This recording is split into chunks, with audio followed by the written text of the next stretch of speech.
Hello guys, I am Neetu Yogi. Welcome to my channel Tiara Classes. आपको यदि ये video पसंद आए तो please like, subscribe and share with your friends. आज हम बात करेंगे मनी मार्केट इंस्ट्रूमेंट के कमर्शियल पेपर। कमर्शियल पेपर क्या है, क्यों इंट्रोड्यूस किया, पर्पस क्या है उनका, टाइम पीरियड क्या है, रिटर्न्स क्या हैं और उनका क्या बोलते हैं मैच्योरिटी पीरियड क्या है, कौन सी एजेंसी से उनको इशू करती है, कितना अमाउंट क्राइटेरिया है, ये सारी चीज़ें आज इसके बारे में बात करेंगे। Let's start the video.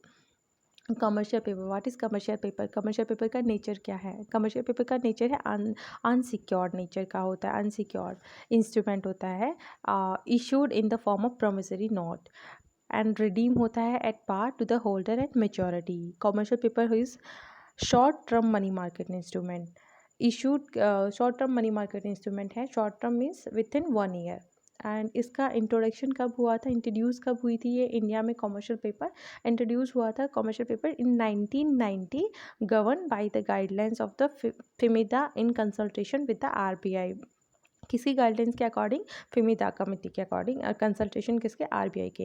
And ये कौन कौन इशू कर सकता है? Who can issue commercial paper? Reputed company जिसकी सफिशेंट टेंजिबल असेट्स हो वो इसको इशू कर सकता है। Tangible assets means fix assets, current machinery, plant, like this. And उसके बाद में कमर्शियल पेपर को कॉर्पोरेट बैंक इशू कर सकती है जिसकी इन्वेस्टमेंट ग्रेड रेटिंग दी गई हो एजेंसी। कौन सी एजेंसी के द्वारा? CRISIL, ICRA और care can issue commercial paper किसके अकॉर्डिंग? आरबीआई के रूल के अकॉर्डिंग ये कॉर्पोरेट इशू कर सकते हैं। और जो कंपनी इशू कर सकती है जिसकी A2 रेटिंग हो, वही कंपनी इसको इशू कर सकती है। A2 रेटिंग किसके द्वारा? CRIS, केयर, इन सब के एजेंसीज के द्वारा। नोट ये ICRA है और केयर है। इन सब के एग्ज़ाम्स में फुल फॉर्म जरूर पूछी जाती है, आती हैं एग्ज़ाम में। ये एग्ज़ाम के पॉइंट ऑफ व्यू से इंपॉर्टेंट है, तो प्लीज़ गाइस इसको याद करना, नोट डाउन कर लीजिएगा। ICRA का होता है investment information and credit rating agencies, and CRISIL का है credit rating information service of India limited. Care का होता है credit analysis and research limited.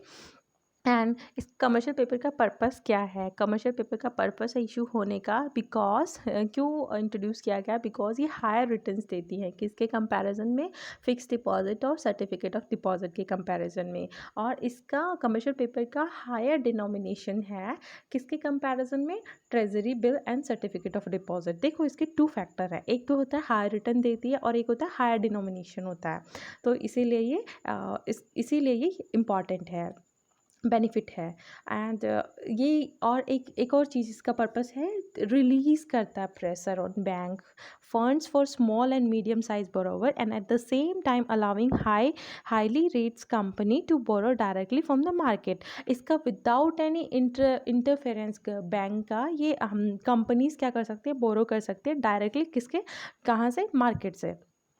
And और एक और बात, कोई भी प्रायर परमिशन नहीं चाहिए आरबीआई से कमर्शियल पेपर इशू करने के लिए।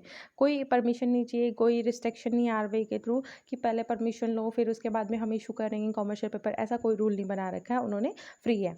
रिक्वायरमेंट ऑफ कंपनी, रिक्वायरमेंट क्या है, कौन इशू कर सकता है? कंपनी यदि है तो उसकी फिक्स क्राइटेरिया कर रखा है, टेंजिबल असेट्स कितनी होनी चाहिए, वर्किंग कैपिटल लिमिट कितनी होनी चाहिए, तो इन्होंने सेट कर रखा है। जो टेंजिबल असेट्स हैं, नेटवर्थ है कंपनी की as per audited balance sheet कितनी होनी चाहिए? कितनी? 4 करोड़ होनी चाहिए, उससे कम नहीं होनी चाहिए, नॉट लेस देन 4 करोड़। और वर्किंग कैपिटल फंड लिमिट होता है कंपनी का फ्रॉम द बैंकिंग सिस्टम, कितना? वो भी होना चाहिए, not less than 4 crore. Less than 4 crore से ज़्यादा कम नहीं होना चाहिए था। यदि कम हुआ तो इशू नहीं कर सकते, इतना तो होना चाहिए। क्राइटेरिया सेट कर रखा है। और कॉर्पोरेट बैंक अलाउ है 100% इशू करने के लिए कमर्शियल पेपर। कितने? Fund based working capital limits हैं तो वो 100% अलाउ कर सकते हैं।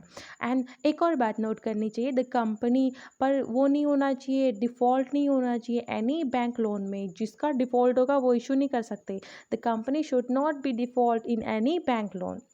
ओके। एंड इसका ड्यूरेशन क्या है, बात करते हैं। मिनिमम कितना है, टाइम मैक्सिमम कितना है, एंड उसके बाद में स्पेसिफिक लिमिट कितनी है, ये सारी चीज़ें करते हैं। अभी बात ड्यूरेशन है इसका ड्यूरेशन है 7 डेज़ का मिनिमम, और मैक्सिमम है इसका ड्यूरेशन 1 ईयर का from the date of issue. And इसका डिनोमिनेशन है, अमाउंट है 5 लाख। एंड इसका क्या बोलते हैं, मैक्सिमम जो अमाउंट, मिनिमम तो 5 लाख हो गया, और जो मैक्सिमम अमाउंट है गवर्नमेंट ने अभी डिसाइड, लिमिट सेट नहीं कर रखी है। ये सारी चीज़ें हैं। And thank you so much guys for watching my video. I hope it will help you. Thank you so much. Take care, bye bye.